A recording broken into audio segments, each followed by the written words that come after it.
3 मजबूत light house keepers एका बेटावर ड्युटीवर होते.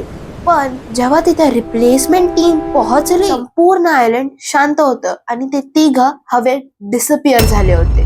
डिसेंबर 1900 स्कॉटलँड पासून दूर फ्लेरेन आइल्स नावाचा एक छोटासा आयलंड. तिथे एका लाईट हाऊस मध्ये 3 कीपर्स ड्युटीवर होते. त्यांचं काम होतं रात्रभर बोट्सला रस्ता दाखवायचा.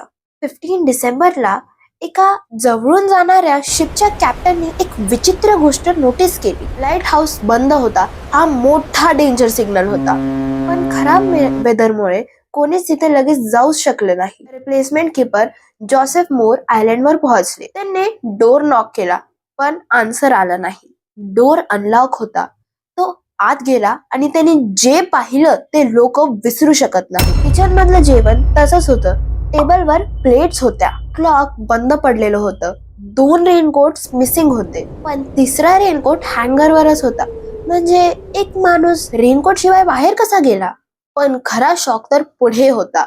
संपूर्ण आयलंड शोधलं गेलं. प्रत्येक खडक, प्रत्येक केव्ह, पण एकही माणूस सापडला नाही.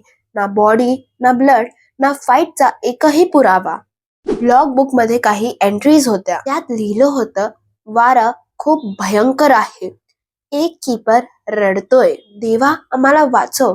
पण प्रॉब्लेम ही होती की त्या दिवशीच्या वेदर रेकॉर्ड्स मध्ये खूप जास्त वारं नव्हतंच. ऑफिशियल इन्व्हेस्टिगेशन म्हणाली कदाचित मोठ्या लाटेंनी तिघही समुद्रात वाहून गेले. मग तिसरा माणूस रेनकोट शिवाय बाहेर का गेला? आणि लाईट हाऊस पूर्णपणे अनअटेंडेड कसं राहिलं?